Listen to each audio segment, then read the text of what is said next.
Hey guys, welcome back. So yesterday we started off this unit talking about the components of a chemical reaction. We know that our reactants are on the left and our products are on the right, and we talked a little bit about Le Chatelier's principle. Today we are going to continue talking about chemical reactions, and I'm going to teach you how to count the number of atoms in a chemical equation, because that is going to be very important. So counting atoms in compounds and chemical equations, because eventually you will have to balance those equations. But of course, everything is a building block. So we're going to start off easy and we're going to build on that. So without further ado, let's get started and let's learn how to count atoms. All right, so first of all, let's make sure we're all on the same page about what is a chemical formula. So a chemical formula represents a molecule and uses symbols to show the number of atoms of each element, okay? So like for example, here we have H2O. We know that that's dihydrogen monoxide, also commonly known as water. And this symbol, right, we have our elemental symbols for hydrogen and oxygen, and then we have our subscripts to let us know how many of each atom there are. So for example, in this particular molecule with water, we have 2 hydrogen and 1 oxygen. So 2 hydrogen and 1 oxygen. So elements are represented by either 1 or 2 letter symbols. We know that already, right? It's either, if you look at the periodic table of the elements, it's either 1 capital letter or a capital letter and a lowercase. So the first letter is always capital and the second letter is always lowercase. This is a review. This is nothing new, okay? Again, we are just building up to being able to do a little bit more complicated things with these elements, okay? And then the examples here, of course, are sodium, which is capital N, lowercase a. Carbon is just a capital C. And then chlorine is uppercase C, lowercase l. All right, so let's take a look at these subscripts. So the subscript will tell us the number of atoms of a particular element, and it only refers to the element that it is behind. So if there's no subscript, there is only 1 atom of that element. So this is very important, right? So we have Ca here, and he has no subscript. And remember, in chemistry, or math typically as well, if there's no subscript, it's assumed to be 1. Right? So here there is 1 calcium and 2 chlorine. So there's 1 atom of calcium and 2 atoms of chlorine, because this 2 right here only applies to the chlorine. So there's an imaginary 1 here. It's 1 calcium and 2 chlorine. A coefficient is a number that's placed in front of the chemical formula. So you have to multiply the coefficient by the subscript to find out the number of atoms of each element. So the examples we've looked at so far haven't had a subscript, a coefficient. So the coefficients go in the front and the subscripts go below the atom that they're associated with. So when you have a coefficient, you have to multiply the coefficient by the subscripts to get the total number of atoms of that element in the compound. So here, carbon has an imaginary 1, so there's 1 carbon, and 2 oxygen, okay? But what this coefficient tells us is that there's 4 molecules of that CO2, right? CO2 is carbon dioxide. We know that from our covalent naming rules. So it's just telling us there's 4 molecules of CO2. So how many total atoms in those 4 molecules? Well, 4 times 1 would be 4. So there's 4 carbon. And 4 times 2 is 8. So there should be 8 oxygen.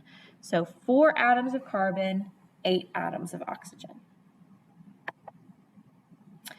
Now, we also know from doing our polyatomic ions that sometimes there are polyatomic ions, so polyatomic compounds that have more than 1 element in them. So when there's a parentheses, you multiply the subscript that is outside the parentheses by the number of atoms that are inside the parentheses, okay? So here we've got our lead nitrate, And we've got this, not only do we have a subscript on the oxygen in the polyatomic, but we also have a subscript outside of the parentheses as well. Now, this particular subscript, this is where it can get a little bit tricky. This subscript applies to the oxygen and to the nitrogen, okay? Because the subscript is for these elements in the parentheses only. The subscript does not apply to the lead. Okay, so the lead is still 1 because he's got his imaginary 1. And then the 2 has to be multiplied by the subscript of the nitrogen and the oxygen. So here we have 1 lead because we're not multiplying by this subscript. This one only goes to the parentheses. 2 nitrogen because 2 times 1 is 2. And 6 oxygen. 2 times 3 is 6. So again, we have 1 atom of lead, 2 atoms of nitrogen, and 6 atoms of oxygen. Okay, so again, when you see a parentheses like this, so with the polyatomics, the 2 only applies to the elements within the parentheses, or whatever subscript is here. In this example, it's the 2. All right, so let's practice. We're going to do a few of these. My suggestion would be to write them down in your notebook, pause the video, try to answer them yourself, and then play the video to check. All right, so here we have Li2SO4. So Li2SO4. All right, so we have lithium with a subscript of 2.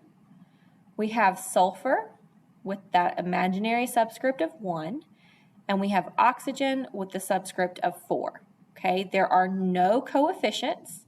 And there are no parentheses. So this one is just straightforward. We're just looking at the subscript. So we've got 2 atoms of lithium, 1 atom of sulfur, and 4 atoms of oxygen. So if there's no coefficient and there's no parentheses to worry about, you just have to look at the subscripts for each element. That one is easy peasy, lemon squeezy.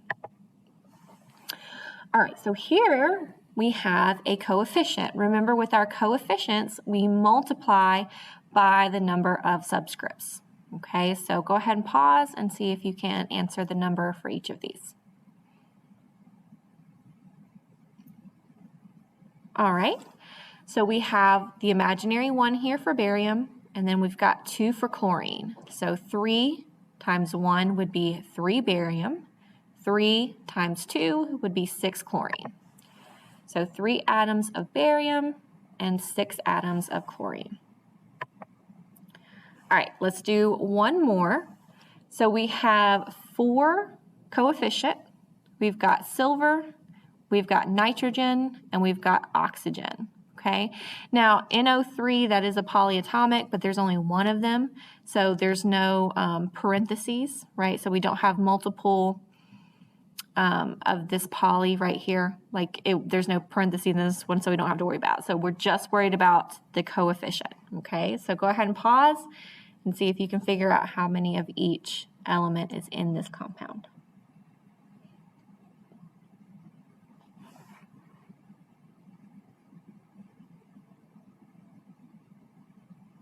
Okay, so we've got the 4 times the 1 for the silver. So here's silver. So 4 times 1 would be 1 silver. 4 times 1 again for the nitrogen would be 4 nitrogen. And then 4 times 3 for the oxygen is 12 oxygen. So 4 atoms of silver, 4 atoms of nitrogen, and 12 atoms of oxygen. So this is the last example I have for the day. There's not an example of the parentheses, an extra parentheses example on here, but there is one in your assignment. So I do an extra parentheses example in your pixel art assignment for today. So if you wanted to see me work another one of those examples, please be sure to watch that video before starting that assignment. But of course, you do have the example that we went over when we were talking about the notes as well. So as always, if you have questions or are confused on anything, please let me know. And if not, I will see you guys in your next lesson. Bye, guys.